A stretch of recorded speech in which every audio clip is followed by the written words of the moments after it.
Okay, good evening. Good evening and welcome to the Board of County Commissioners July 23rd, 2019, 5:30 public hearing. May I ask that all those present stand for the Pledge of Allegiance?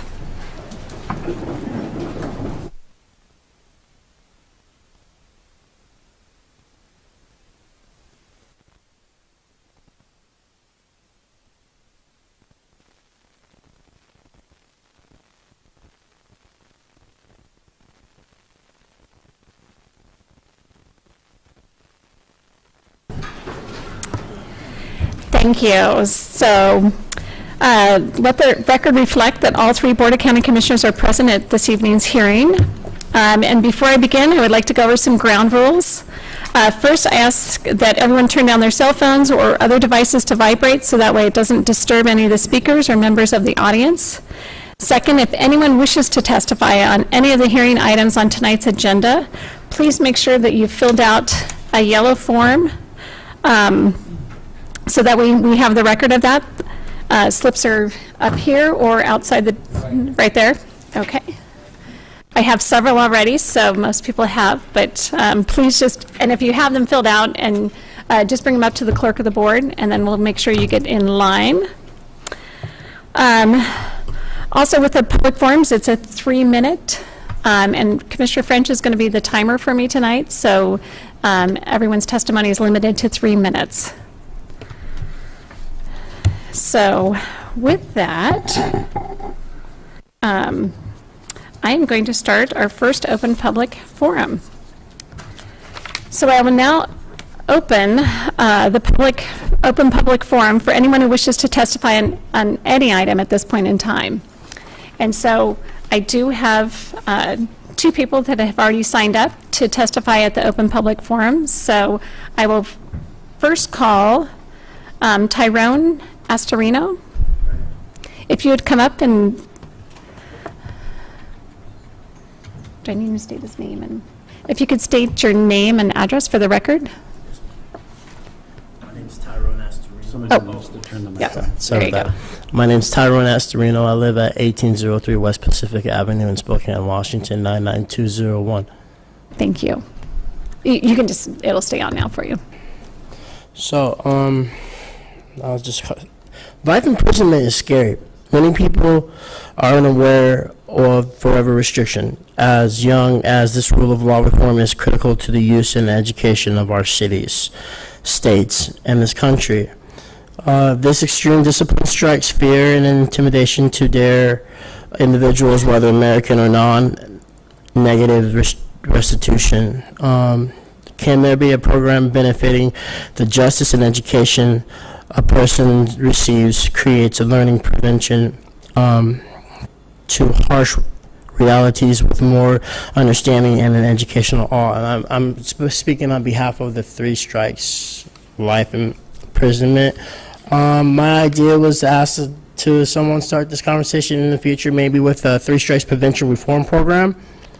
For law enforcement, for the people of any city or state in the U.S. where this participation is actually active, and to put awareness into public safety, and to reduce the risks of institutional cruelty and punishment between criminal justice and law. I was thinking another area is a levy can help justice and public safety to reform consequences if considered education towards crime prevention can be established, looked at, and reformed. 3-time drought restoration program is a good idea to those who probably have instincts only and not education. The justice of maximum punishment is what is being used right now. That's from my opinion, but maybe others do agree. So I have all this stuff right here. I wanted to see if anyone would actually consider a 3 strikes reform prevention program so we can stop what crime does by educating people and prevent it for those who will step up and say, yeah, I want to know, or actually be something that goes into a school system or some other program, maybe like triage for mental illness people or prison institutions. The medical institution, they could learn life skills from this. I believe so. The prison institution, they could do life counseling and role modeling, and you could do it in the inpatient treatment, drug treatment, probably some other anonymous programs too that actually have been around for a long time. It's public safety, and it's a really good idea. Inside the criminal system, with three-strike outlaw, I think it gets abused anyway, since they know they're lifers in there, so they're not really understanding that to keep population control together outside of the law. Outside of the prison system and inside the government. Inside the court system, those two areas can also see their own housing development. Thank you. We have to conclude the testimony at this point. All right. Can I give this stuff to you? Yes, you can give it to our clerk. Sorry, it's out of order. Oh, no. Thank you. Thank you for your time.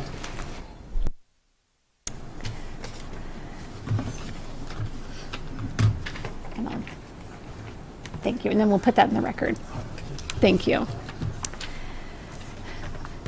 Okay, the next person I have to speak is Howard Shaw.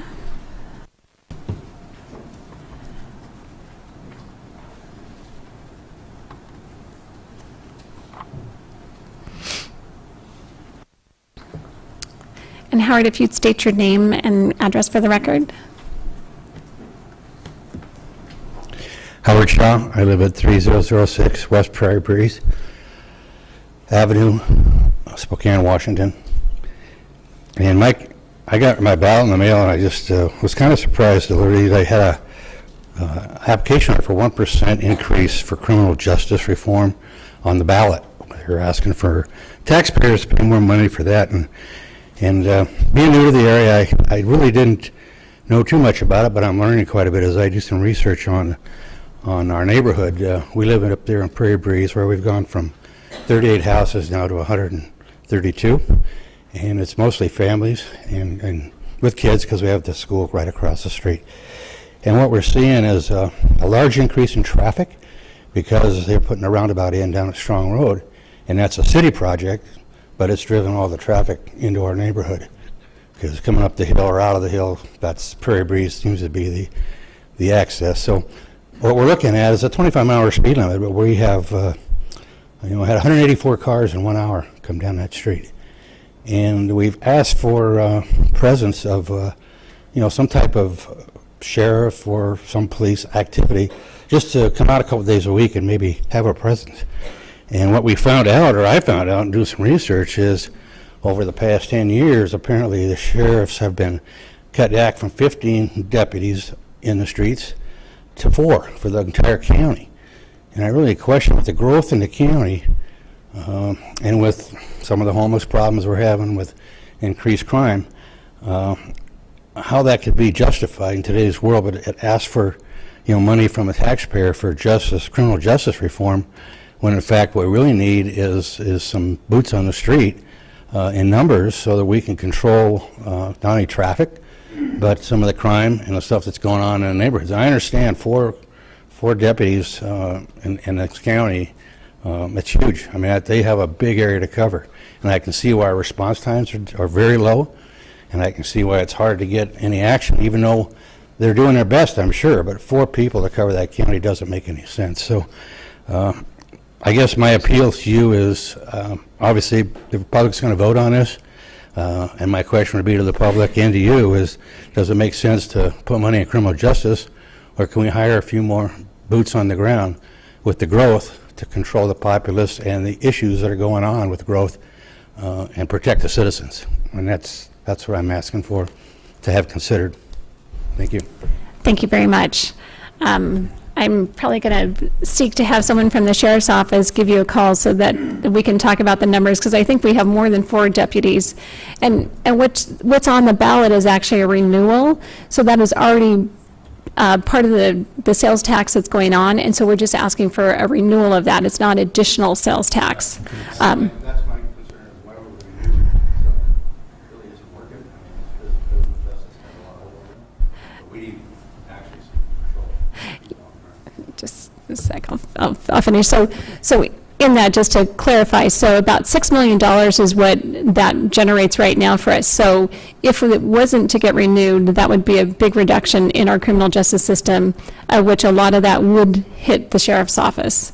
And so, again, that's why it's a renewal. It's not additional sales tax at this point in time. And then I'll let Commissioner French wanted to speak. Yeah, the sheriff's office budget comes out of, is part of that criminal justice budget and stuff. So without that sales tax renewal, and we have to renew it every 10 years, and this happens to be the year that we do the renewal. Without that, there'd actually be less money available to the sheriff's office, as well as the courts, detention, and everything else. That's the criminal justice system represents about 75% of our total budget goes to criminal justice system. So just for enough information.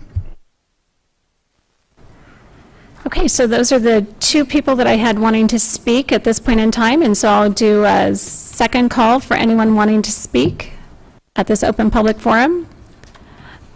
Sir, you would like to? All right, you want to? Yes, this is anything that's not on the agenda. So if you're wanting to speak for item number 6 on the agenda, that will be at that point in time. So this is just an open forum.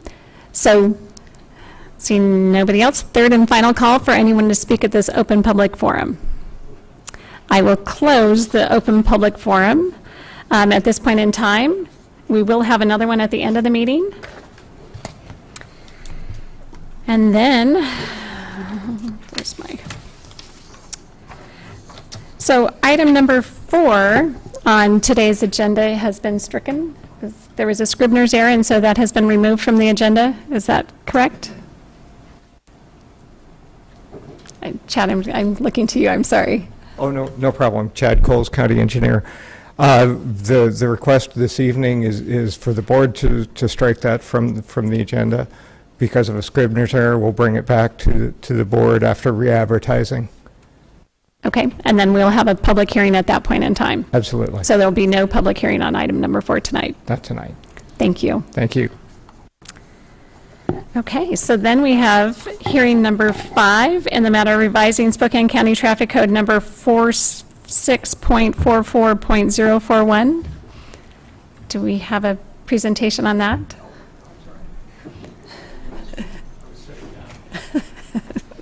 No need to sit. Thank you. This is a traffic code revision for. Start the slideshow. I'll keep this brief. I know you guys have other items of interest, but this is a traffic code revision on the Marshall Road Bridge number 2401. If the board recalls, we brought this to you earlier this year with a major reduction of the loads on this bridge, and we had quite a discussion from the public. The folks looking to build houses and school buses came forward. So we have good news tonight. The proposed code change will increase the load limits on this. This is the problems that we've had with the bridge, and underneath is we did a temporary repair after discussing what folks needed out there, and we spent about $6,000 and extended the life 2 to 3 years, hopefully longer depending on the loads that we see out there. So we're requesting an increase in the loads, and if you look here, we're talking the existing loads are. Not sure, oh, there it is, up here, 14 tons, 15 tons, 17, 19, 33. So it's a substantial increase to 24 tons, 27 tons, 29, and 33 tons. Any questions? Thank you. Thank you. So this is a public hearing item, so anyone who wishes to testify on public hearing item number 5 in the matter of revising Spokane County Traffic Code number 46.44.041. First call. Second call for anyone wishing to testify. Third and final call for anyone wishing to testify. I will now close the public hearing and look to my commissioners. Madam Chair, I would move that we accept the recommendation of our county engineer in the matter of revising Spokane County Traffic Code number 46.44.041 as presented tonight. I will second the motion. I have a motion and a second. Any discussion? There's a lot of folks in that area that are going to be very happy about this. Yes. Okay, I'll call for the question. All those in favor? Aye. Aye. Aye. Motion passes unanimously.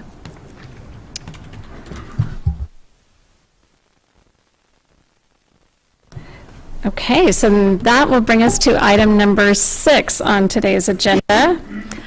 So at this point, I will ask Vicki to come up and give a presentation. Thank you.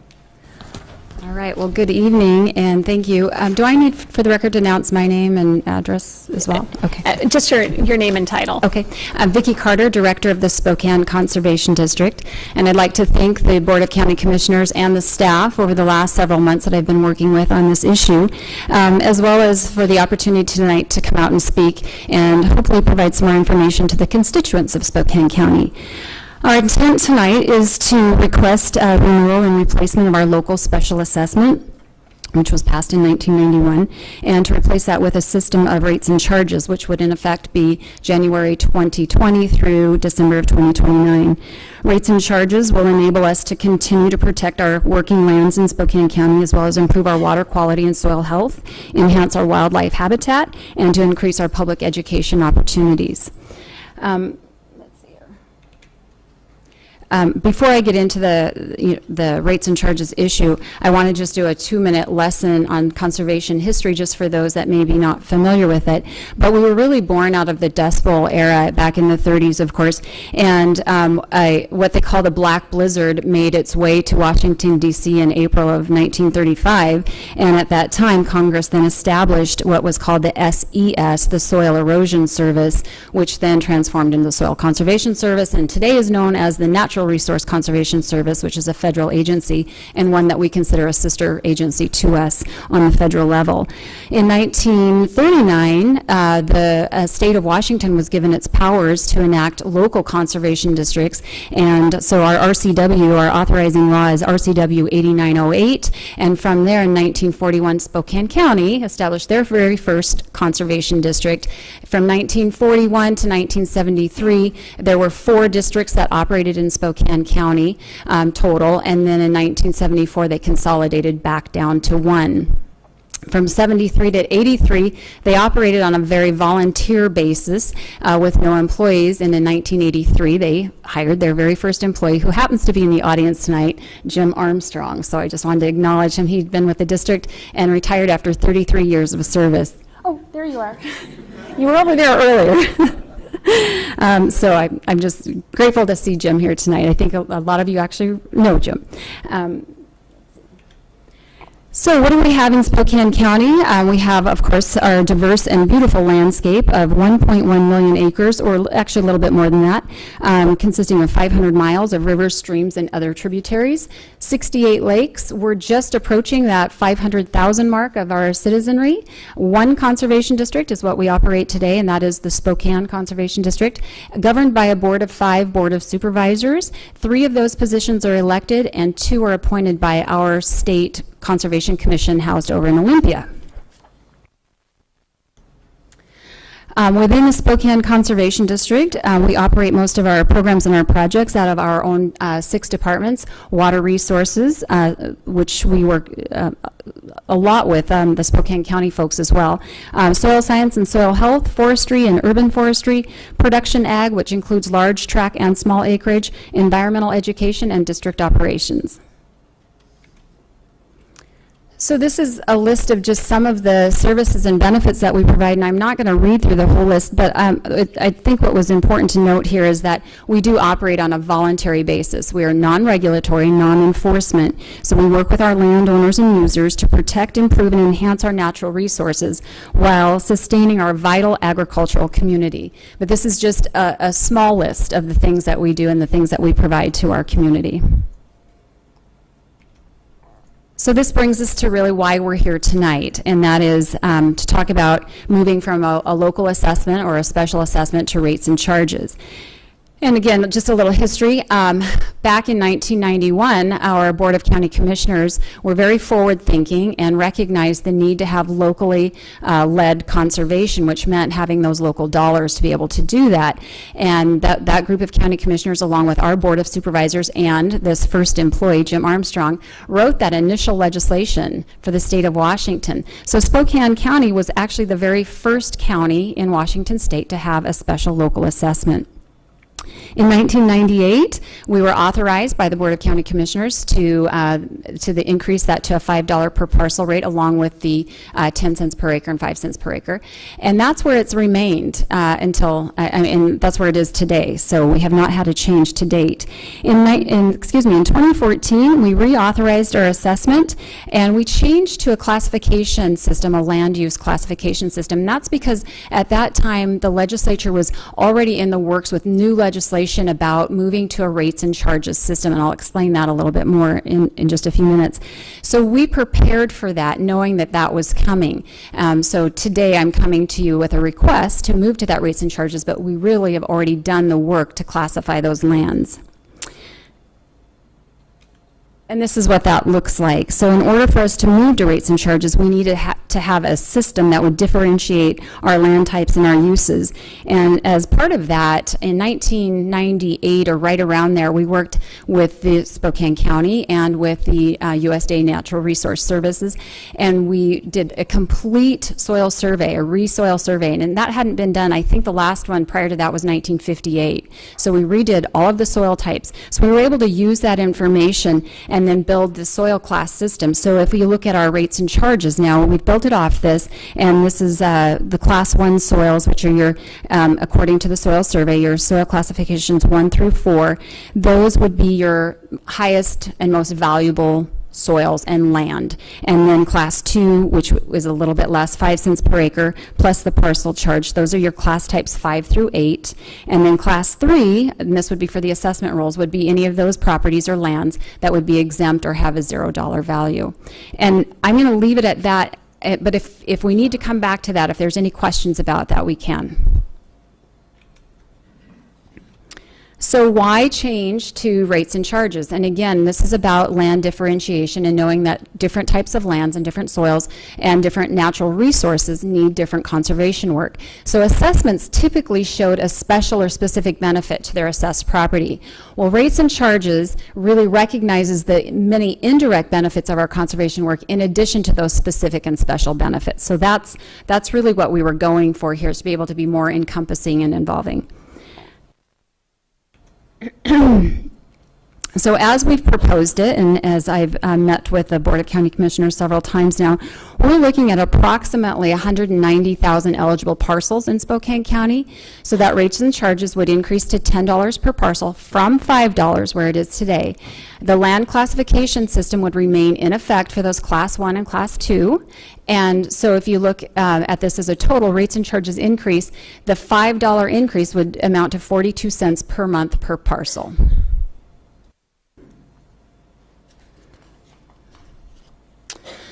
So just looking at a little bit of the revenue comparison. So in the blue we have our 2019, what would be our local assessment. 2020 would, in the green, is our proposed rates and charges.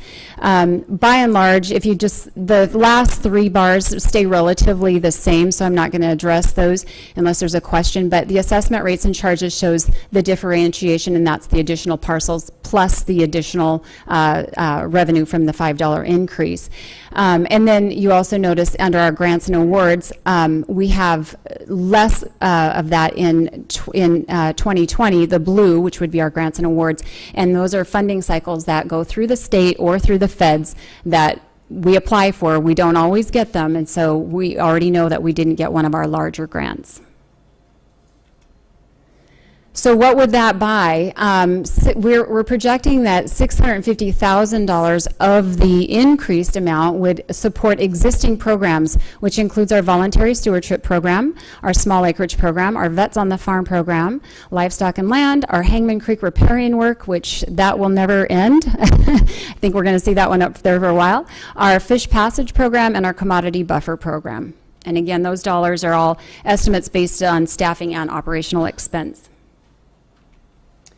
And we expect that an additional 300,000 of that would support new programs. And these are some really exciting things that we've been working on as a staff and as a board.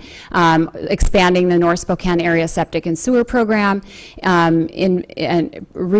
creating and starting a home ignition zone for fire prevention. That's a cost share program that would tie in with our FireWise that we're already doing. Developing a stormwater management program involving our tree inventory and planting. We've all recognized the increase in, the rains seem to be heavier and more intense, and we've already seen a lot of the stormwater issues in Spokane County, so hoping to address some of that. Looking at a county ditch management and cleanout program. This is the one that I say needs an act of Congress and God to get a permit to do, and our landowners, our farmers in particular, are in desperate need of some help there. We're looking at a Newman Lake pilot project. They've got some issues out there with some septic and sewering issues out there. The South Spokane Farm Corridor, which has already started but needs to be continued and additional funding. And then Living Snow Fence Cost Share Program, which actually has a great benefit to Spokane County as far as road management and road maintenance in the winter. I think there could be a real cost savings there, and we've got a great example of that. So just looking back at this year, what 2019, what our special assessment, our local assessment did for us, it helped us leverage another $6.5 million in grant and programming dollars. So when you can take, right around $1 million and leverage another 6.5 off that, that's good use. That's good bang for the buck, as they say. Right now we operate with 14 full-time employees. 3 of those are veterans, 2 3/4 employees, and 4 seasonals, including 3 veterans. Those are different, so 6 veterans altogether. So we run a salary and benefit total of about $1.8 million right now. And then under the rates and charges, we would look at leveraging another $6 million in our grant and program dollars. And of course, we've accounted for that decrease in the grant that we know of. The continuation of those priority conservation programs that I spoke of, and then implementing the 7 new programs. In addition, that would require 2 additional full-time employees. We expect one of those to be a veteran, an additional full-time or an additional 3/4 time employee, and then 1 additional seasonal employee, which would bring our salary and benefits to $2.1 million, which is less than a 5% increase overall. And I just wanted to make special note to you that I have, along with another employee, we have been out for the last 6 or 8 weeks now visiting all of our town council meetings, Rockford, Fairfield, Millwood, Liberty Lake, Airway Heights, Cheney, Medical Lake, delivering the same message and letting them know that, informing them of who we are, of course, but also letting them know about this proposed change. And we've received fantastic support. There's not been any opposition at all from any of those meetings that we've attended. I've received several emails, and customers have come in because of going out to those meetings. So that's been fantastic. But I wanted to just take a minute to introduce you to the Board of Supervisors.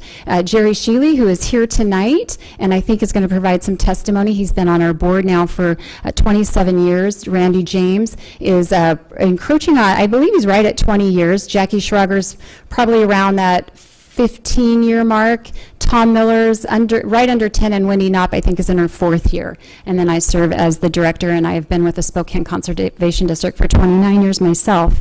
And I'll just leave you with that conservation districts play a critical role between regulatory agencies and our landowners.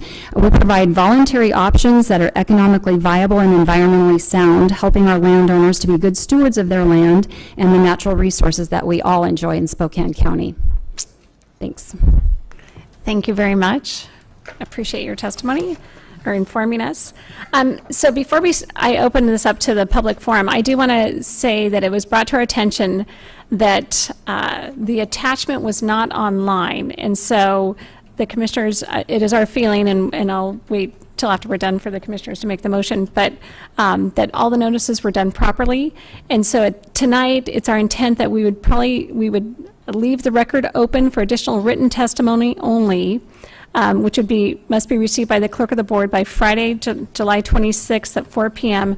with a decision for us to make on Tuesday, July 30th, 2019 at 2 o'clock as part of our regular consent agenda. So that way, if anyone does have additional testimony that they didn't see that attachment, that they have that opportunity. I believe it was presented tonight. And so we just want to allow for that opportunity. So that'll be a decision made at the end. Can I just ask this question? Is that something that was not done on our part, or? Oh, okay. No. Okay, It so was, I don't need to do anything? No. Okay. very no. good. It just was brought to our attention that it was not online when people went online to look at it. So, but like I said, all the notice was done properly and all of that. So we just want to ensure that everyone has the ability that if they hadn't had a chance to see it and wanted to comment on it, that we will take written testimony up until Friday, July 26th at 4 o'clock. And it would go directly to the clerk of the board. So with that, we have several people wanting to testify tonight. So again, your testimony is limited to 3 minutes. Commissioner French will be my timer, and so when you hear the alarm go off, that is the end of your testimony. So I will now open the public hearing for anyone who wishes to testify on item number 6 in the matter of authorizing the Spokane Conservation District's proposed rates and charges system for calendar year 2020 through 2029. And I will start with, I will just be going through my list here. And if there's anyone additional, then, as we get through this, or you can bring your slip down and we can add it. So Chris Eckhart.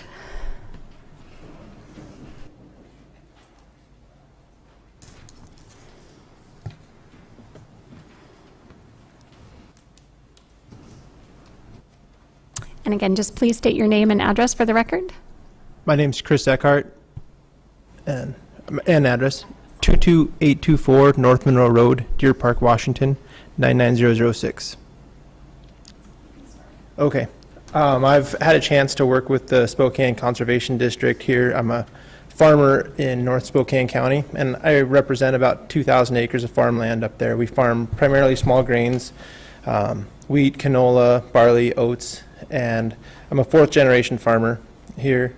And since working with the Conservation District, they've helped us overcome a lot of challenges on our farm, being more economically viable as well as being a lot more beneficial to the environment through their commodity buffer programs and helping us understand more on how to work with nature as opposed to against it. And so they've helped us get away from some of our more traditional ways of farming, plowing, deep tillage, those kind of things, and adopt these, what can sometimes be very costly ways of farming, as opposed to getting into the types of equipment stuff it takes to farm that way. Again, the commodities that we farm are not like maybe like a vegetable farm or orchard. They're lower dollar commodities, and so trying to get this implemented on some of these farms can be difficult. And these guys have been just absolutely amazing to work with, extremely accountable, and not just from the program standpoint. They've been I would say very, very flexible in how they can work with. Sometimes when we were trying to work with other agencies and making changes on our farm, larger operations like NRCS, they're a great organization, but they see things from such a high altitude that sometimes they can't make those adaptations that have to happen on a more local level. And so this agency has been fantastic in helping us make those changes. One other thing I want to say is that I had the opportunity to go back to Olympia and see a lot of what goes on back there and get a chance to talk with other conservation districts as well. And this group that we have here in Spokane is just absolutely amazing. These guys work so hard, and I believe they're the best example I've seen being able to get dollars implemented on the ground and make changes. So one for cleaner water, air quality, all that stuff that's here. And so on our farm, being a 4th generation farmer, I have 4 girls myself. I don't know if any of them are going to take over the farm, but my dad always told me, take care of the dirt, it'll take care of you. They're helping us make leaps and bounds changes and taking care of that soil so we can hopefully pass it on to our girls and have a better, more viable farm. So just want to share that with you guys. Perfect. Thank you very much. Appreciate that. So next I have Randall James.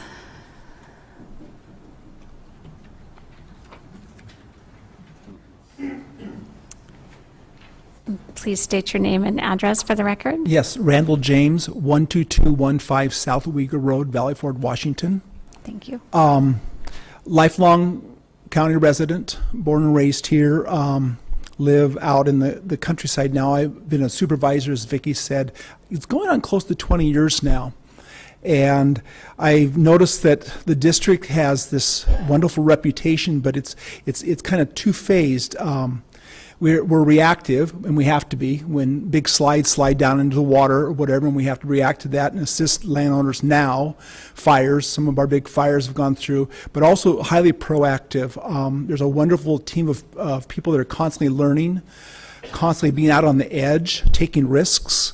And they have such a rapport with the community, our people, that they're willing to take risks with them. And just like Chris was saying, that they'll invest in really expensive equipment that allows them to make the land better.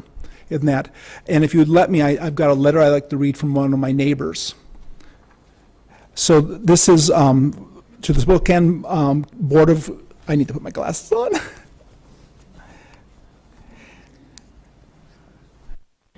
Spokane County Board, support for Spokane CD rates and charges. Please accept this written letter as support for the proposed renewal of the Conservation District to a system of rates and charges beginning in 2020 to fund Spokane Conservation District services. My association with the Conservation District is as a resident, landowner, and fourth-generation farmer. My family has relied on technical support and innovative programs that are only available by a non-regulatory entity like the Spokane Conservation District.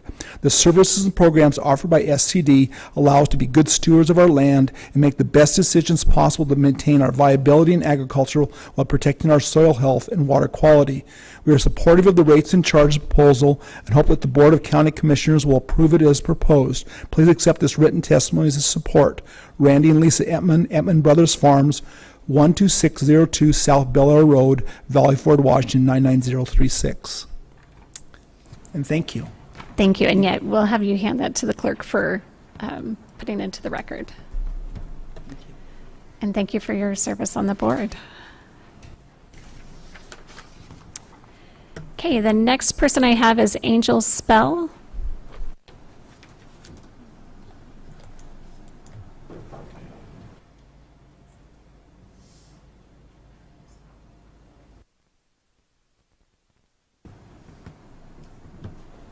Good evening, Commissioners. My name is Angel Spell. I live at 2128 East Altamont Place. I work for City of Spokane Parks and Recreation as the Assistant Director of Natural Resources. I'm here today to speak in support of the Conservation District's proposed rates and charges as presented. So I've had the good fortune to work with Vicki Carter and the district staff for nearly a decade. And like the gentleman before me, I would like to emphasize their commitment to boots on the ground work. And I believe they're exceptionally skilled at efficiently bringing these programs and these projects to the residents of Spokane County. Just as Vicki stated, in leveraging their partnerships, in securing the grant funds, and taking advantage of their own technical expertise on staff.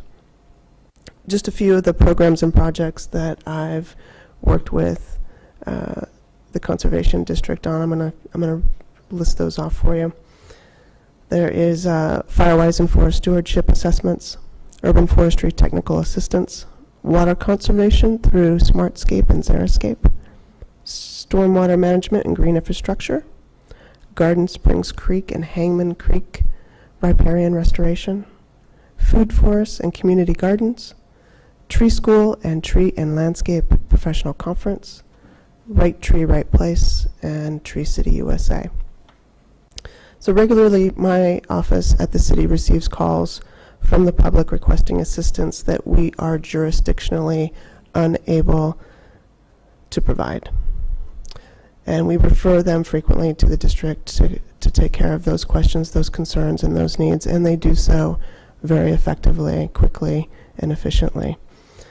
And most often these calls are related to Firewise programs or forest stewardship or urban forestry needs. So again, your approval of the proposed rates and charges will allow for continuation and expansion of these critical programs, and also create new and vital conservation efforts throughout the county. And I thank you for your time. Thank you very much. So the next person I have to speak is Corey Turntine.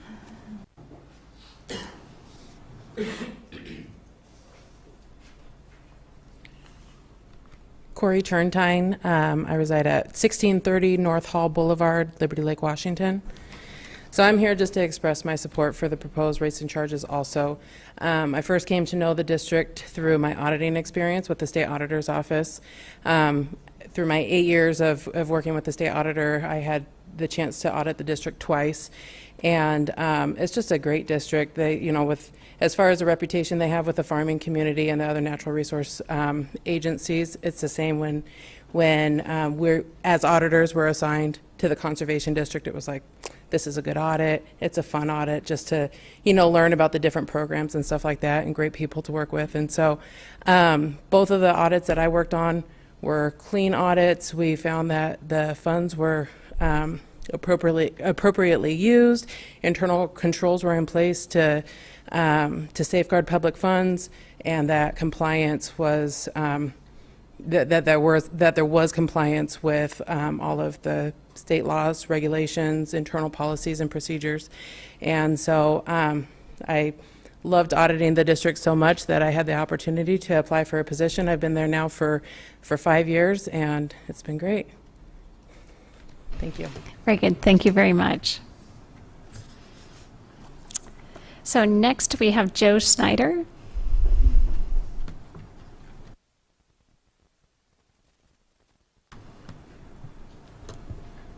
Hi, I want to thank the council or the commissioners for letting me address them tonight. My name is Joe Schneider, Thank you. 14302 South Valley Chapel Road, Valley Ford, Washington. I'm a small-time farmer out there. I have 40 acres, but I've been doing it for 35 years. I grow wheat and alfalfa. And for most of those years, I've watched hundreds of tons of my soil go down Hangman Creek during the spring runoff. I went to NRCS and tried to address it through them, and they shrugged their shoulders and said there was nothing they could do. But Spokane Conservation District came up with a viable plan. We put it in place. We think we've addressed the problem, and everything's looking pretty good now as far as stopping those banks from eroding. And any of you are welcome to come out and look and see what they've done, but they've done a tremendous job.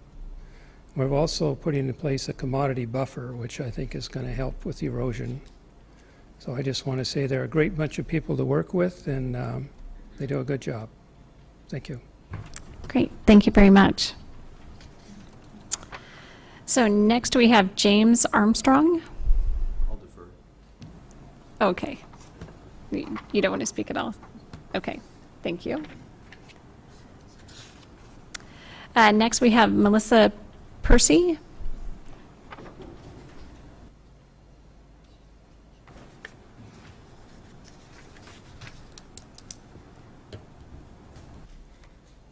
Hi, I'm Melissa Percy, and I live at 29 West 31st in Spokane, Washington.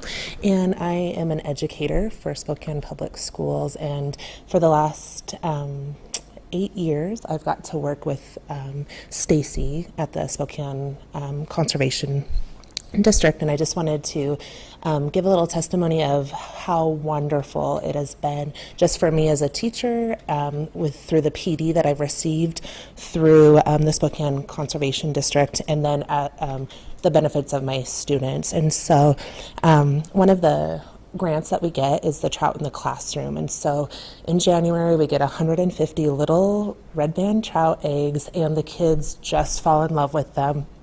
And so we've had it for 6 years, and it's just one of the best experiences as an educator to see them fall in love with these little eggs We let them go out in the lake in May, and they check the pH level. They are just bonded with this, and so it's a wonderful opportunity because it lets kids give back to where they live and be invested as citizens. And so Stacy, who I've worked with a lot at the Spokane Conservation District, has been instrumental in letting us have that opportunity.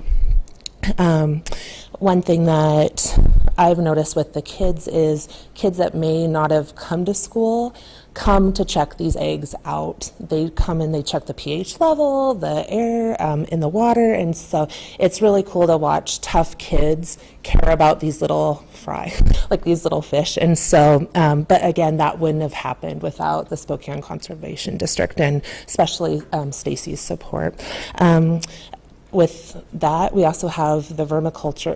There was a PD on vermiculture or composting worms, and I've had kids that have come to school just to check out the worms, and that was a PD that was provided for the conservation, or from the conservation district. So just from an educator standpoint, it's been some of the best professional development I've ever had, and it just turns the kids into wonderful, thoughtful scientists and citizens, and it's been wonderful.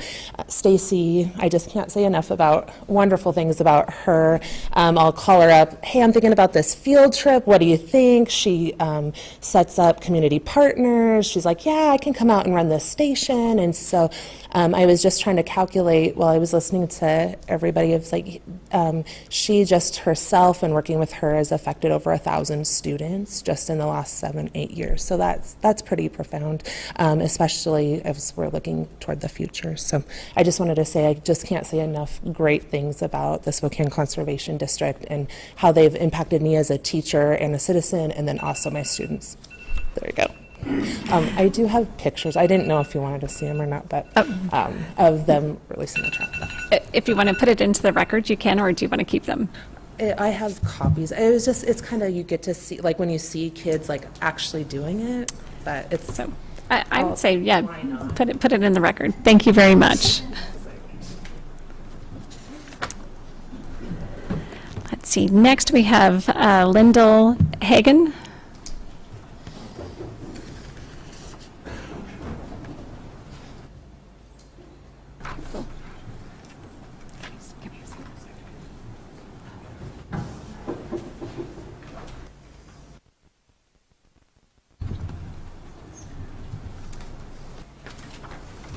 My name is Randall Hagan. My address is 15418 North Little Spokane Drive. I can't remember when I first started working together with the Conservation District, but I knew Jim and Walt and Charlie and Dan and Seth. For the last 17 years, I've been doing volunteer water quality testing at 3 sites, one on Little Spokane River in front of my home where I live. There's one on Little Deep Creek and one on Deadman Creek. And we've been doing this, as I say, for 17 years. The staff have been incredibly supportive. They are trying to get a baseline of data so that we know where we are. If we start seeing changes, we can try to figure out what are causing these changes, and it's just a vital program that they're hoping to continue, and they've gotten some more probes and testing equipment so that more people can add on to this. Initially there were, I don't know, 10, 15 people that were doing it, and our group is the one that has continued for 17 years. We work together. I'm on the board of the Friends of Little Spokane. The Conservation District usually sends someone to our annual meeting. They're very supportive of our efforts. When you have a healthy river system, you have all kinds of benefits from it, from recreation to wildlife to water quality and air quality, because you've got that vegetation and so forth around that helps filter things out. With their increase in population, they need to have more resources so that they can continue this important work. As you just heard, education is an important part of their function, and if we educate our public, then we're going to maintain and improve our water quality and the riparian areas next to it. So, as I say, I just can't say enough about them. I encourage you to support the rates and fees that they would like to adopt and continue their good work. Thank you. Thank you very much. Next, I have Beth Mort.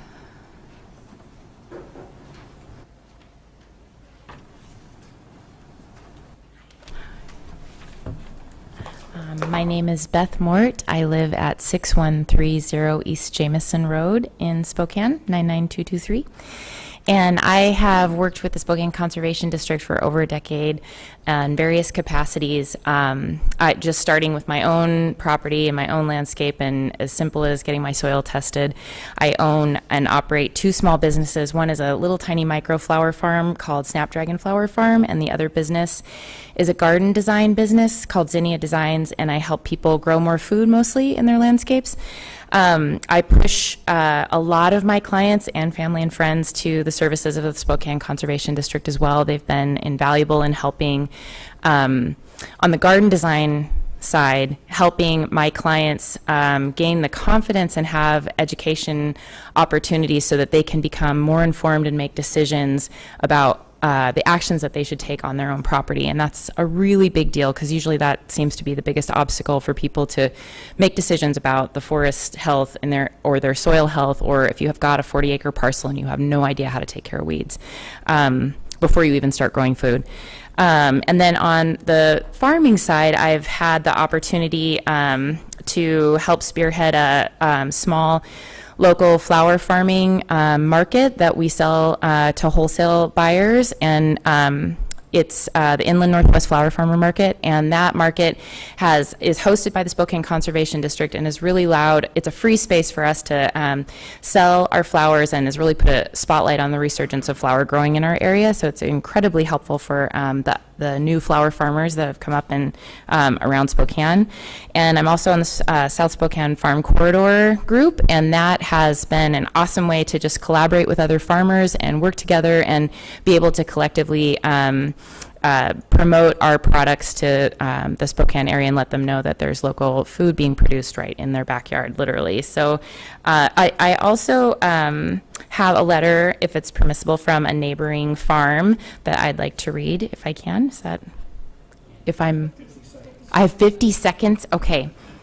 Dear Board of County Commissioners, I'm writing you today in lieu of providing verbal public support for the Spokane Conservation District at this evening's public hearing. We own 20 acres in South Spokane County, which we are actively farming. The Spokane Conservation District has provided us with a tremendous amount of support over the 15-plus years we've owned our property. We have taken classes and had numerous consultations regarding a variety of resources and issues on our property. Specific interactions have included the best way to deal with acres of thistle when we first purchased our land from my grandmother's estate, how to improve the health of riparian areas of the pond, how to best control spring drainage flooding for the least negative impact on our heritage pigs, how to positively impact pollinator habitat. I've also served as a volunteer for the Food and Farm Expo since its inception, 9 years, working to provide input on the best courses for beginning small farmers and county landowners. And I'll submit the rest. Yes. Thank you. Record. Thank you very much. Okay, next we have Jerry Shealy. Is that correct? Those chairs are too comfortable.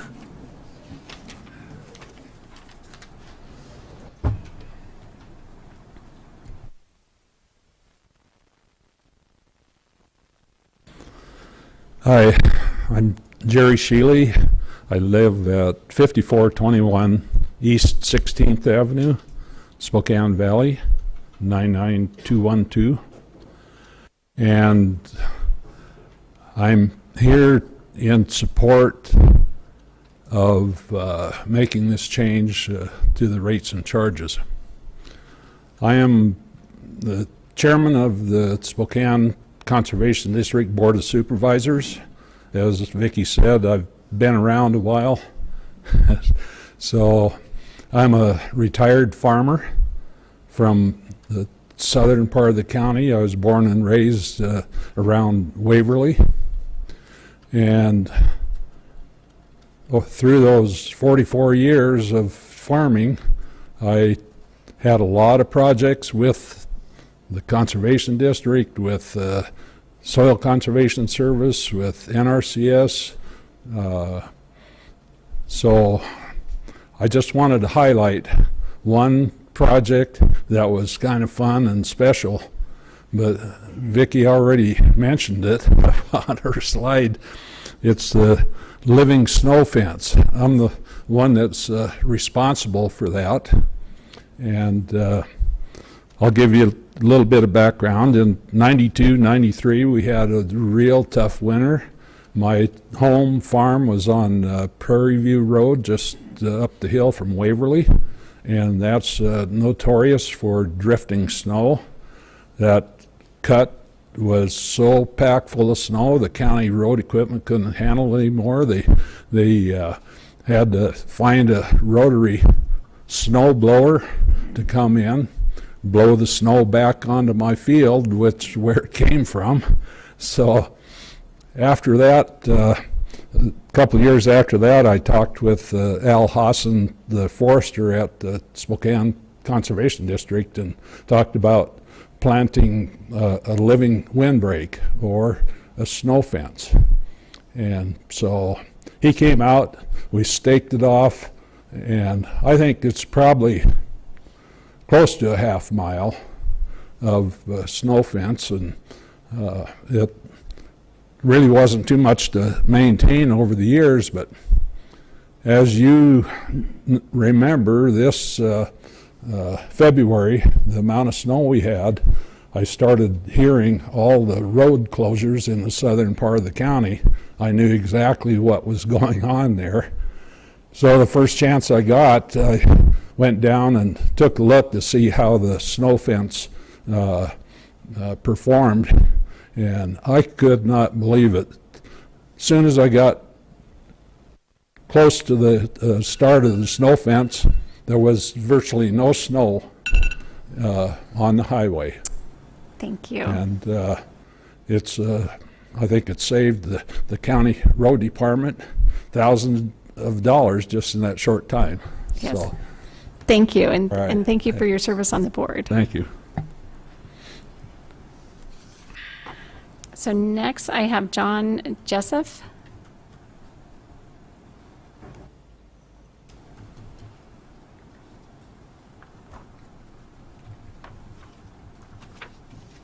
Hello. Hello. I'm John Jessup, 18916 East Euclid Avenue, Spokane Valley. Thank you for your service here. Born and raised in Spokane, I'm 53 years old, was raised up in Peon Prairie. Then I raised my family in the Valley Forge Fairfield area, and now my wife and I are just growing old in the valley. So have a lot of experience with the Spokane Conservation District. Eckhart Davis is a certified arborist for over 20 years. As a tree board member in the town of Fairfield, as well as I was grounds manager at Whitworth University. Very professional when it comes to training and the care of trees. And like Angel Spell noted earlier, the Conservation District is able to work with private, public, just anybody that they need to. They have a much freer hand to interact with the different people and help landowners and different utilities. So anyway, I support this. I think it's an awesome thing. I think that the Conservation District is an example to all governmental tax-supported entities in that they've asked for a $5 increase in a 20-year period. I think that's pretty awesome. So, good job. Thank you very much. Next I have, I think it's Ray Downey. Maybe Pat, yes, thank you, sorry.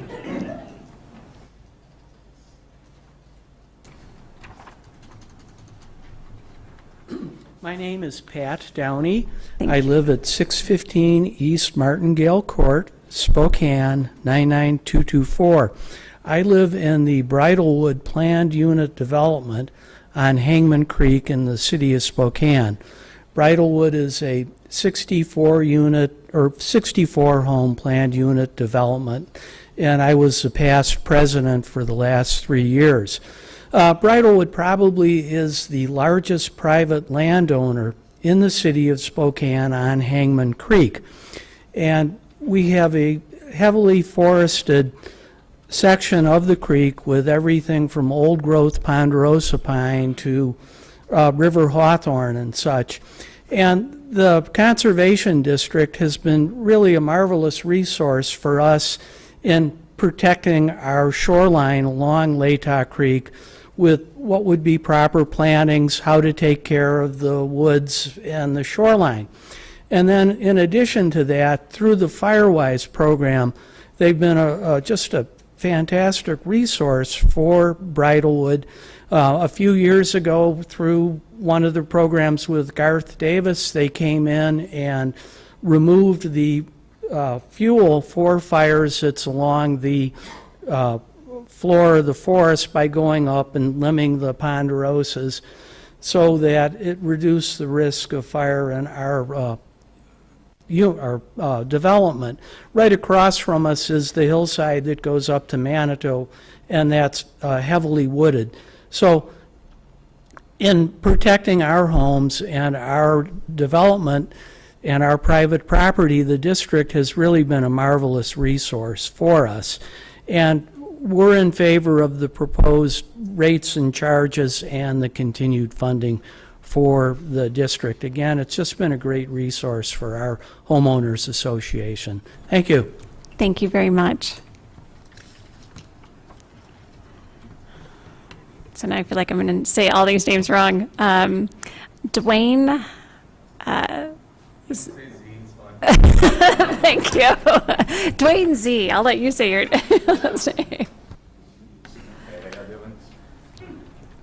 My name is Dwayne Spronick. I live at 7524 South Ellis Road, Spokane, Washington, 99223. I served the Army as a combat medic, and when I got out, I was looking to get out of the medical field, look for something a little more peaceful. Moved up here from Texas and thought, hey, look at all the greenery around here. Let me get involved in this. This is awesome. So I attended Spokane Community College, got my degree in greenhouse management and small farms program. While attending there, I found out about the Vets in the Farm program, went and donated some time over there, and just loved it.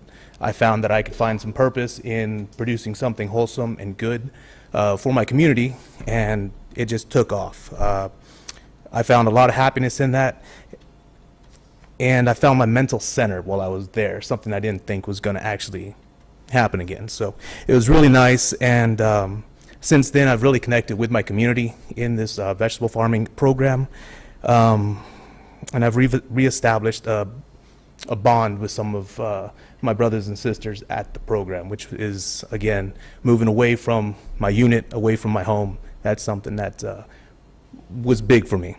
So I'm in support of the rates and charges system here to support great programs like this and continue all that the Spokane Conservation District does to help the community and folks like myself. So, thank you. Thank you. So next we have Brian Wurst.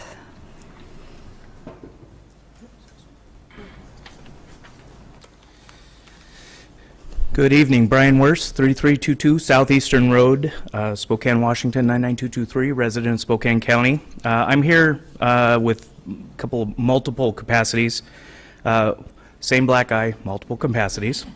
I'm going to take these off because it really hurts to try to wear them. I just don't have much grace.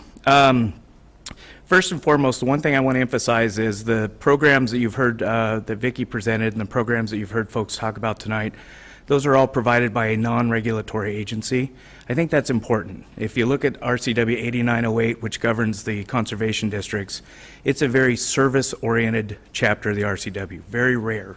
You don't find that for public agencies where their direction is, you shall provide these services, and it lays out a plethora of ways to do it. The Conservation District really does serve in a capacity that I think what the district has tried to do over time, I've represented the district for 18 years, what they've tried to do over time is to provide those services to help avoid the regulatory agencies such as Department of Ecology. Spokane County has jurisdiction at times as well. There are times when regulation and enforcement is necessary, but the Conservation District provides that outlet to avoid that, so long as the landowner or property owner wishes to do so. That requires funding, and that's why I'm here in the multiple capacities in support of the rates and charges. On behalf of the City of Millwood, which is a client, Mayor Freeman asked me to express the city's support on behalf of the rates and charges system that was presented. Vicki Carter was out a few weeks ago to the City Council.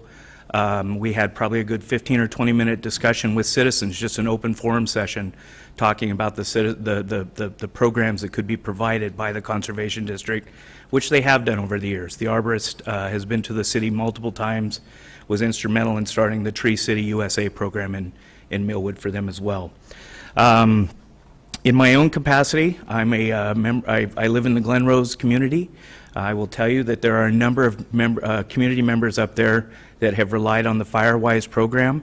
You can see it in their landscape, and they talk about it with great pride that the district has been out to their place. I've not used the district's services because I think it would be a conflict, but I'm reminded constantly when I go out and tackle the thistle in my field that they are available. So with those statements, I would encourage the Board of County Commissioners to approve the rates and charges. Thank you. Thank you very much. So next I have Jose Antonio Gonzalez. You defer? Okay.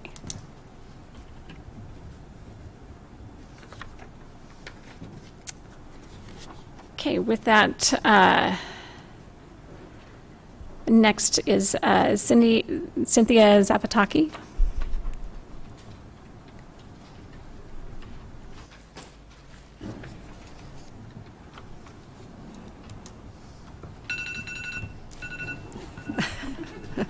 Done already. That's not for you. I was going to say. I'm Cindy Zapataki, the president of the Spokane Citizens Alliance for Property Rights and a resident of Spokane County. My address is 1728 East Rockwood Boulevard, 99203. We at Spokane Caper appreciate this opportunity to testify before this body regarding the proposed doubling of fees to be charged to property owners by the Conservation District. We are a property rights advocacy group that monitors all property tax increases and added regulations on property owners in our state.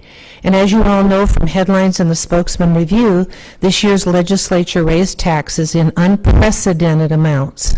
Property owners have taken a huge hit. Businesses are feeling stressed. People are losing their homes because they can't afford the fees and the charges.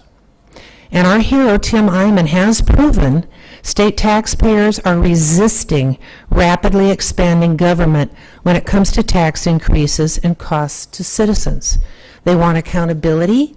They want proof of the necessity of raises of taxes and regulations. They're starting to ask a lot of questions.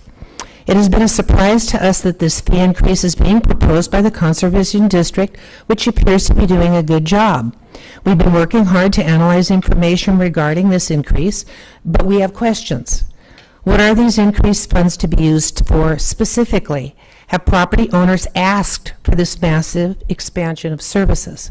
Is there truly a measurable need to expand conservation staff and services that are beyond the scope of the original mandate of this agency? Is this expansion of the jurisdiction within the laws approved by our state legislature? Isn't this agency duplicating the services provided by many other agencies, state and federal, and private businesses? Why is this agency, for example, competing with private businesses to sell trees? At this point in time, these questions remain unanswered, and we are deeply concerned. We do not feel our supporters have been given adequate time to review this fee increase.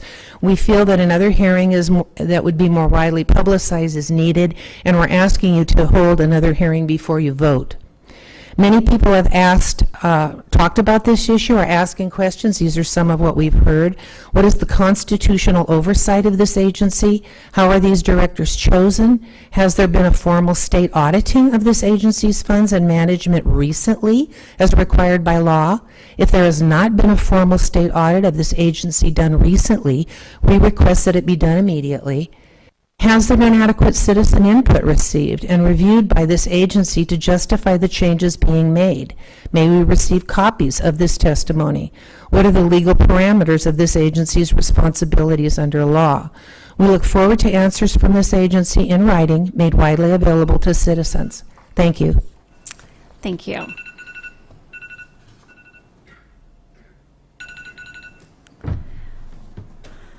So next I have Russ Boucher.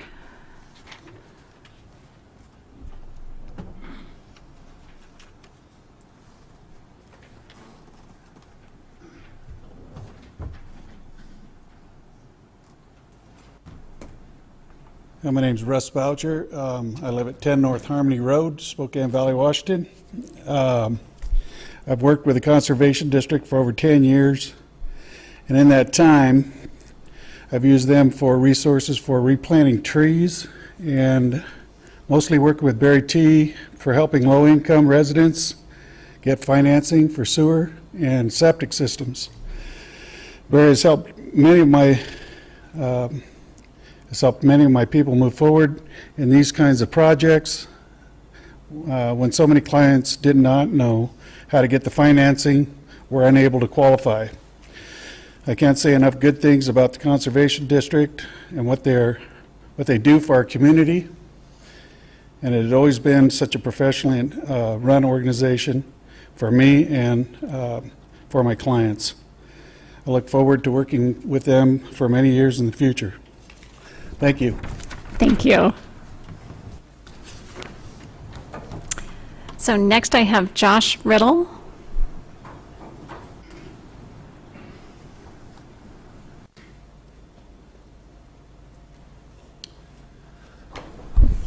Hi, Josh Riddle, East 11106 Moffett Road, Meade, Washington, 99021.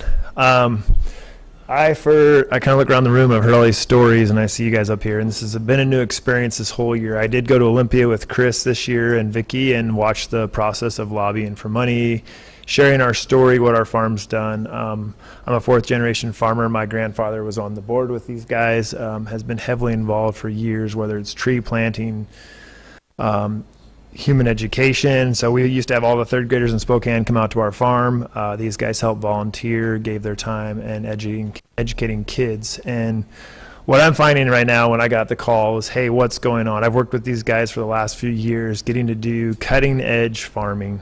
Not only that, but it actually comes down to what makes Spokane great. You know, at the end of the day, I love being here. I'm guessing you guys love being here because you're sitting on that board. And for me, we got to do things we're looking at things like, how do we heal people? We're going to heal people through the land. This group here, you go to some of the other agencies we have in Spokane, I've worked with a lot of them, you hit these roadblocks. What does that mean? That doesn't fit in the box. These guys will allow you to say, here's a box, it's way different. How do we work with that? This last year we grew cover crops on acres that have never seen them before, and what that means is planting a crop that is not harvestable, but we're pulling up nutrients out of the ground with radishes that were this big around. If I'd known, I could have brought evidence. I had a whole pile of fun things. With that too, my farm is also trying to be off of all commercial fertilizers in the next 3 years. This year we took a step to where we're almost 90% off of all commercial fertilizer. What does that mean in Spokane? I farm next to 7 different bodies of water. I have 48 landlords. That's not including adjacent farms I farm next to. So I farm in the Meade, Colbert area, right in the middle of all this. So conservation is a big deal. It's a big deal to landowners that come up and ask me all the time, what are you doing? Why are you doing this? What's in that rig that you're spraying on these fields? So these guys have allowed us to buy some equipment to be able to go down that road of saying, hey, let's change Spokane. Let's make this great. Let's make farming great. I have young kids, and I don't know if they'll take over. They may not. But I know that it's a big deal, and food is a big deal. And so I hear trees, and I say, hey, and I also ran a small custom farming business on small acreage because there's not enough people that are taking care of these small lands here in Spokane, and that's going to be more parcels and that sort of thing that are coming down the pike. But with that, I say, well, I can help you here, but I can only do this much. I'm still farming 2,000 acres and I'm only one person. But you should go down to the conservation district down there by the fairgrounds, and they say, oh, the tree place. Well, what is the tree place? Well, this asking for this increase will educate the public that they're more than just the tree place, that they're doing a lot. So, Thank you. thank you for your time. Okay, next I have Bonita May Cobb.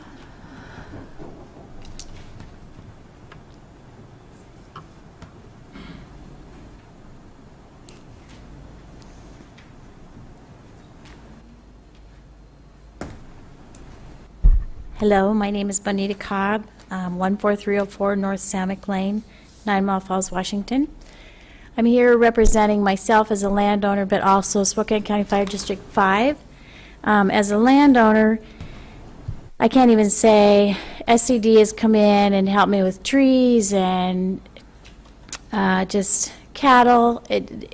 As a landowner, they've just done amazing for just a small operation.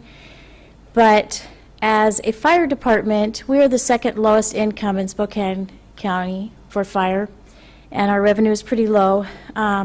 So 8 years ago, Garth Davis came out and he worked with some trees, and then we got the conversation going that I was at that time the fire chief, and I'm like, the commissioners don't want us to do education because we really don't have the funds, which was inadequate. And so he said, well, we can help you with that. So with that, we ended up becoming a fire-wise community, which opened up all kinds of educational opportunities for our public, and SCD was there for every single step of the way, whether it be at the meetings, they come in and they would teach the public, whether it's doing home assessments and talking to the public at the time of their home assessments, being on the property. So they've helped the fire department with educational events, property assessments, forestry programs, and they even have called us on some grant opportunities and then helped us write those grants to help us have more funding to come in. So because of SCD, we probably had 10% of our address signs up on our homes. We now have over 80% address signs, and in emergency it's really important. And that was something we were charging the public to do. $25 a sign. Well, SCD helped us out with a grant, so we were able to do it free of charge, and that's why we're up to the 80%. Anytime we ask them for help, they are fast, they're efficient. I've never had them call and cancel on a landowner, so it's never disappointing for them. And when they come out, they not only do the home assessment, but they help the property owner with vegetation or help them know, hey, what do I do when this emergency happens? And so they help them with more than just clean up your area and this is what it should look like. They're very understanding about what the public needs are, and we are fairly low income public. And so when they come out, it's not like there's ever any high expectations and they look down. I've never had anybody feel like, oh, we weren't good enough. It just doesn't matter where you land in your financial abilities. SCD is there to help you. That's from my landowners coming back and telling me that. But I think the really important part is they are always positive and helpful. Thank you very much for your time. Thank you. So next I have Jim Wentland.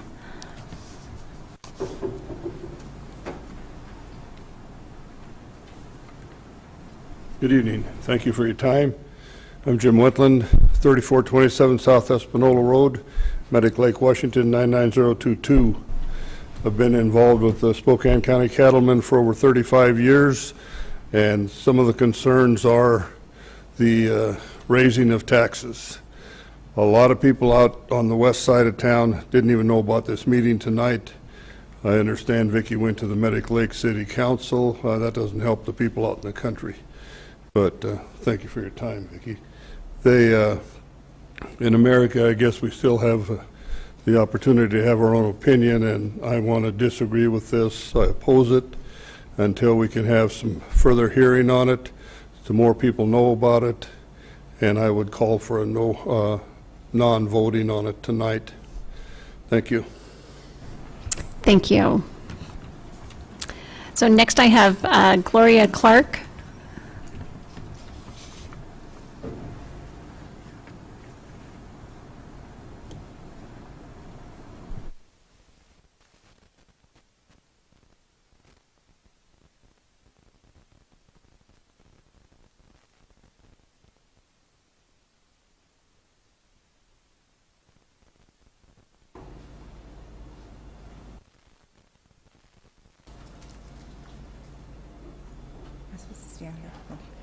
My name is Gloria Clark. I live at 18,000 East Foothills Road. I've been a resident there for 33 years.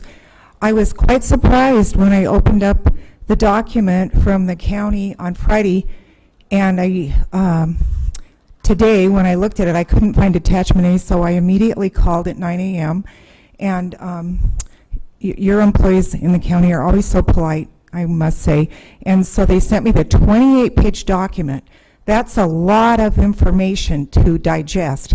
I didn't see any soil maps there, so I was a little confused. So I spent a couple hours looking under the USDA website, and I saw some soil maps, but I didn't see coordination between the soil types 1, 2, and 3, and on the USDA map, and I will hand you out a map of the Spokane County general soil map that I did find. So I got a little bit of information there, but I still couldn't figure this whole thing out about why are you relating it to soil types. That didn't make a lot of sense to me. Also, I checked the soil conservation website because I found out about this a month ago because I carefully check what you're doing in Spokane County, and I did not see any documentation for rate increases on the Soil Conservation District. But I will say that over the years when I have contacted employees at the Soil Conservation District, their employees have always responded in a polite manner by calling me right back and answering emails. But I would like to see more documentation on your website. That is very critical. I really think that's one thing that they don't do right. Also, the Soil Conservation District has been working on a voluntary stewardship program for years, and the Spokane chapter of CAPER, Citizens Alliance for Property Rights, of which I'm the secretary, wrote 2 letters to Spokane County Commissioners in 2012 and 16, which stated objections to the tenets of the VSP. CAPER basically stated that the VSP program seems unnecessary since the USDA's Farm Service Agency, FSA, assists farmers with direct seeding, reduced tillage, and reduced soil erosion techniques, which Spokane Conservation District duplicates. I do not object to cattle or housing developments, but I'm confused as to why both the SCD and DOE object so strongly to cattlemen in Hangman Creek area as outlined in the VSP documents. However, they don't seem to object to a proposed housing development around State Route 195 in Hangman Creek south of Spokane, which, by the way, I said I'm not opposed to that.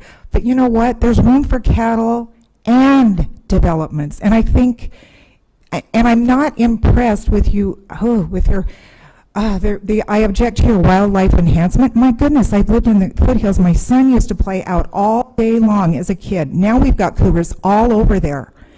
We have footprints. I will send them to you. So I strongly object to a rate increase because I just think it's a duplication and more bureau building. Thank you. Okay, and next I have Dan Clark.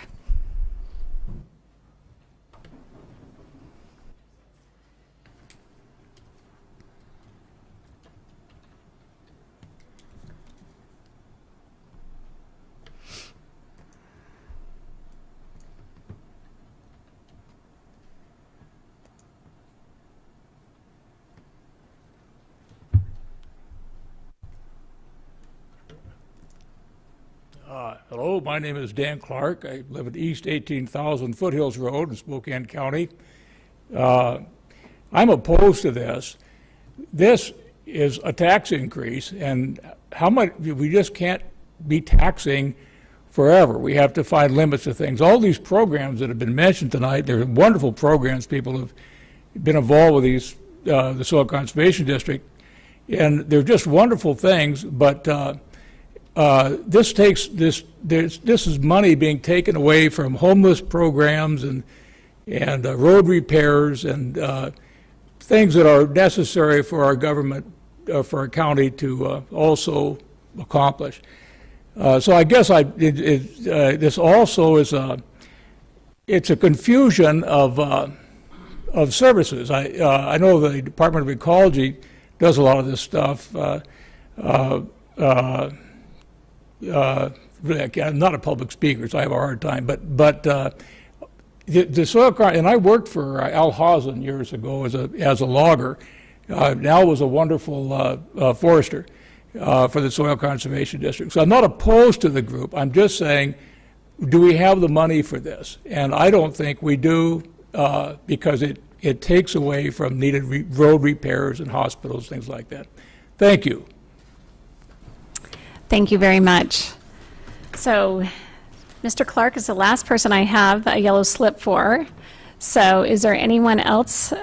This is going to be my second call for anyone else wishing to testify. Okay. And we need you to fill out a yellow slip. I never got a chance. Okay. So after you're done testifying, then you can fill it out. If you please state your name and address. I'm Mike Clausen, Rosalia, Washington, 8924 Spring Valley Road. I've lived there all my life. I've farmed there as a little guy all the way up through to where I'm at today. We used to, in our grain trucks, always haul shovels around to fill in the ditches so you could move from field to field.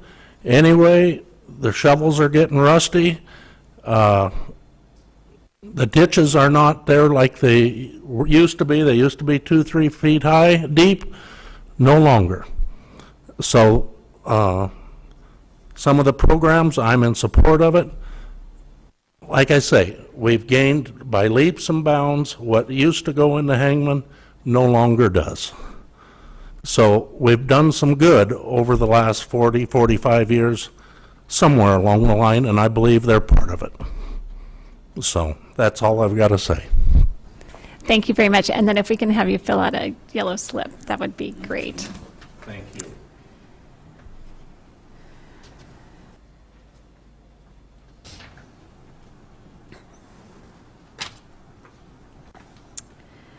Okay, Scott Holbrook. My name is Scott Holbrook. I live at 424 West Brooks in Medical Lake.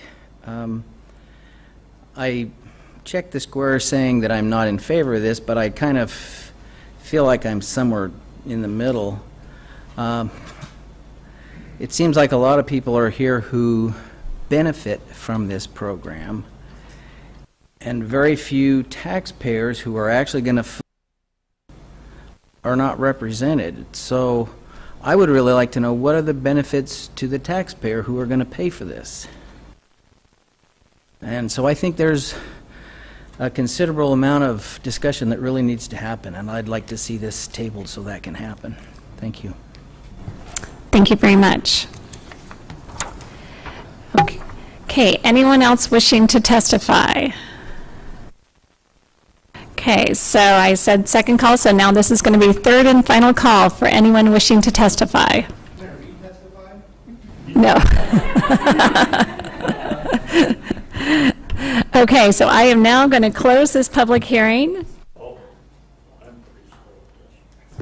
And I will look to my fellow commissioners. Madam Chair, I would move that we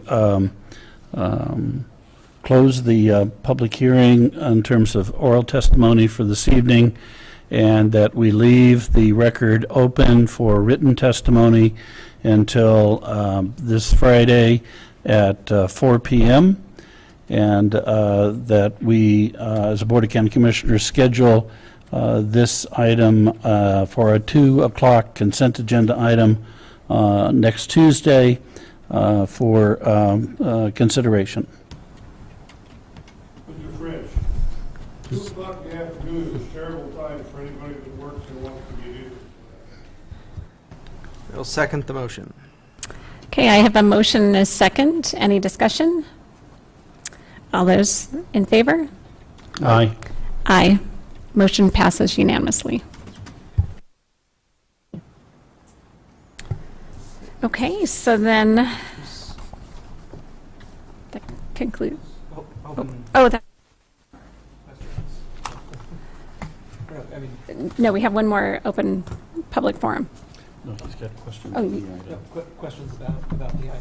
Oh, I'm sorry. Give you a chance to. Yes, I didn't do that.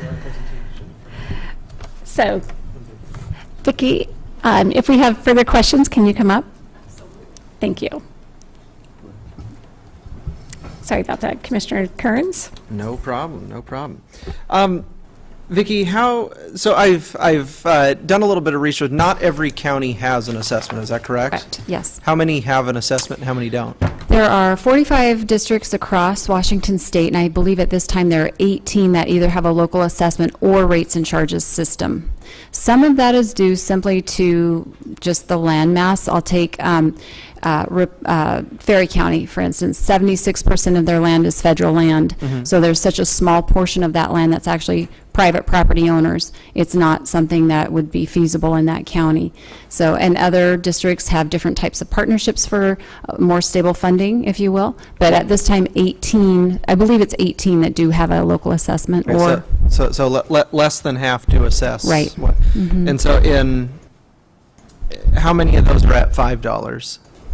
Which was the previous cap prior to the legislature So the changing. cap is based on population. So unless they have a population base of over, I think it's around 460,000. Okay. They're under, they stay at $5 or under. Okay. And then once they reach that population of over 460,000, then they can move to the $10 limit. Okay. Mhm. So since 2015, when the legislature allowed to go to 10, how many have gone to 10?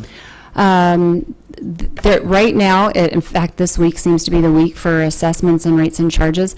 I know for a fact there's 4 over on the west side that are renewing and moving, but I think currently I'm going to say there's 4 on the west side, and of course those are larger population sizes. So there's 4 on the west side that are at the $10, Mhm. and we are the second largest conservation district, believe it or not, in Washington State, even though Spokane County is not the most populated. But as far as our district boundaries, we are the second largest in the state because of the city of Spokane, the size of the city. Okay. And then I did hear it referenced, and when I was looking on your website, can you explain how the supervisors are elected? It's sort of a unique system. Yes, so we have 2 that are appointed from our state commission, and so that's an appointment process that goes by application, and those are 3-year terms. And then there's also an election process, and the election process is, again, 3-year terms, and it is separate from the general election, and that's the way the Conservation District law is written. Now, back in, it was in the early 90s, we actually went on the general ballot, and that ended up costing taxpayers $48,000 to do that for that one position, and then that got revoked and it went back to the procedures that we have. So it's announced. There's anybody that's interested in running can actually submit application to run. We hold our election every March. We hold it at the same time every year, so there's never any confusion. It's not a moving target. And they can submit application for that position. And then we hold the election at the district office. It's announced publicly throughout Spokane County as well as on the State Commission's website. And the procedures, even though they're separate from the general ballot process, they are the same across Washington State for conservation districts. So it's an issue that I know our state commission is working on. It's nothing that I have any control or jurisdiction over, but I know that our conservation commission, in fact, next month they're holding another elections meeting in Ellensburg next month. But the election is held at the Conservation District office. Yes, and there are private booths for that. There's we follow all of the other election procedures that anybody would have. We do have to have registered voters. We verify that through My Vote. We work with the county assessor's office for our rolls, for our taxpayer rolls, so that we know that they are within Spokane County. We verify all of that.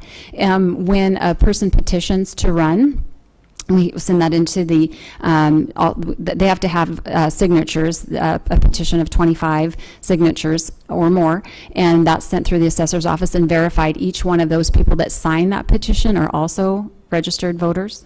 So it's an extensive process. It just doesn't fall in line with the same general election day or procedures. Okay. And final question, just to wrap it up. One of the concerns that was expressed tonight was duplication of services. To the best of your knowledge, how many of the services that you provide are also provided by, whether it be a state agency, a local or federal agency that Our also role- offers the same? Yeah, our same role is so different in what we are as far as a landowner resource and liaison versus an enforcement agency or typical government entity, because we play a different part in it. So while I would say we have partnership with other agencies, I would argue that we don't duplicate services, and we certainly aren't in competition with private business. We don't sell trees, we sell seedlings and shrubs. That is a smaller bare root stock. We're not a nursery, and we don't claim to be a nursery. So there's a little bit of misinformation that was spoke tonight, and I'd like to clear those issues up, and I was hoping, to be able to do that. And for that matter, that was part of my process in going out to the town council meetings, and I did go to Medical Lake, Cheney, Airway Heights. I hit that area, just within the last 3 weeks, actually, as well as the other areas. But I don't think that we have a duplication of services. We work in partnership with other entities, both private and public, but it's not in duplication. Okay, yeah, I know Farm Services was mentioned, so there's no duplication there. Yeah, so they're a federal agency, and you heard some of the testimony tonight. So there's a lot of roadblocks with that. We can address local issues in a much more effective and efficient manner. So while you might be able to get a loan through FSA, there's not people on the ground here to actually come out and look at your operation and help you with that best management decision, the most economically viable decision for you. Okay. And I know one of the agencies that gets quite a bit of county funding is the WSU Extension, which Yes, I know we work offers in partnership with a good them. number of programs that when they present to us, they present it as if they're the ones that provide some of the services that I heard folks say that they receive from. They do provide a tremendous amount of education, but there's not a real duplication of. We don't do what they do. They of course have the master gardeners. They have a fantastic program, and yes, they have a small farms coordinator, and they have a forester. But that's one person. That person is stretched so thin across Spokane County, so we are able to enhance and help them, and vice versa. But it's truly, again, not a duplication. But I will add, we do consider WSU Extension a true partner. In fact, for many years we were in the same building, but they developed our corner piece of education that we use in our Vets on the Farm program, which is Cultivating Success, which is a 12-week fantastic program. We didn't even attempt to duplicate that. We use that as a resource, and it's like, we're not going to reinvent that wheel. They've got a great program. Let's bring them on as a partner. Okay, thank you. So just two questions. For those conservation districts that don't assess a fee or a charge, where do they get their funding from? Very minimal funding. It comes from primarily from the Washington State Conservation Commission, and that's when we go to Washington or to Olympia and we lobby. And so the commission receives some what they call implementation funds through the state legislature. Unfortunately, natural resources as a whole, not just conservation districts, but as a whole in Washington State, make up less than 1% of our state's budget. So when you figure that we have priorities which include our incarceration, our programs for education, of course, K-12 education, and this year's hot button was orcas. That leaves a lot of conservation districts out of the picture, and a lot of natural resource entities on the on the east side of the state out of that financial picture. So, but those conservation districts do get a small operational funding from the commission. Typically, that is about somewhere around $75,000 a year. It's basically to keep the doors open. Those districts are very small. They are not able to offer a whole lot of programming to their constituents, and they're also typically in less populated counties. Okay, and then the other question is, When was the last rate increase? 1998. 1998, so 21 years ago. True. So you held the same rate for 21 years. Yes, we have. Thank you. Thank you, and I'm just going to clarify, when you talked about the elections process that you guys go through, that it's through the auditor's office, the elections office. Yes. With the county. Correct. Thank you. Just so people don't think it's the assessor's office. Yes, it is the auditor's office. That it's that. So We work with the assessor's office, too. yes, yes, you do. So, so now I just want to make that clarification because that's who has the signatures. I don't want people thinking somebody else has signatures out there. Appreciate that. So, thank you very much for providing your the information to us tonight and for answering all the questions. And I will just reiterate that written testimony will be taken until Friday, July 26th at 4 o'clock. It all must be received by the clerk of the board until that time, and then we'll make our decision after that on Tuesday, July 30th at 2 o'clock. With that, then the last thing on our agenda is another open public forum. So again, this is for testimony on anything other than what's on tonight's agenda. And so anyone wishing to come, I will now open up the public hearing for anyone who wishes to testify on our open public forum. Again, you would need to fill out a yellow form, but you can do that if you come down. First call, second call. Oh.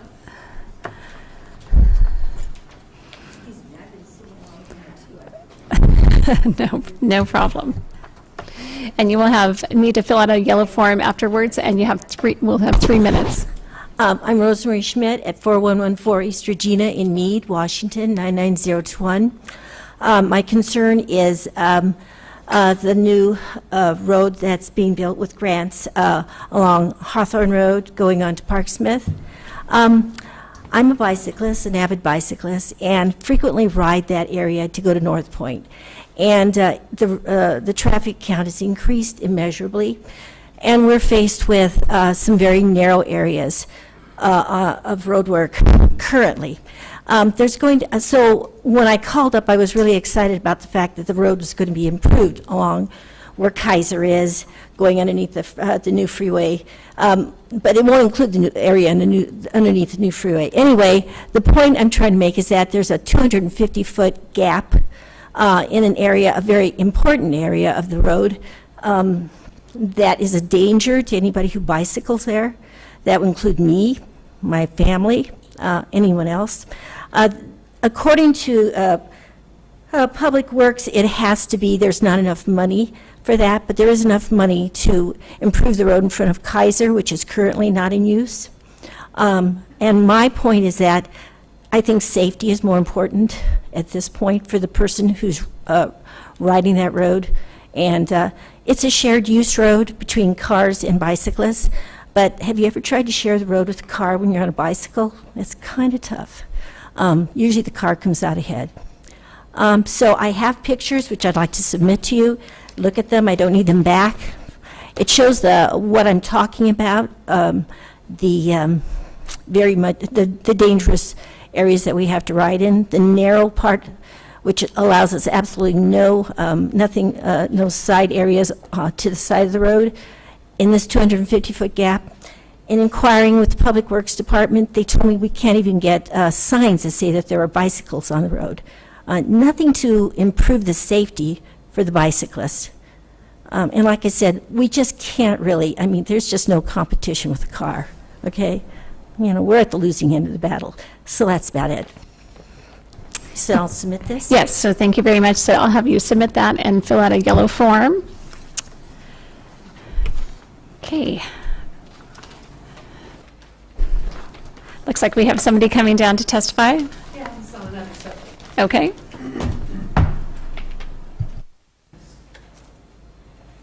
Cindy Zapataki, 1728 East Rockwood Boulevard, 99203.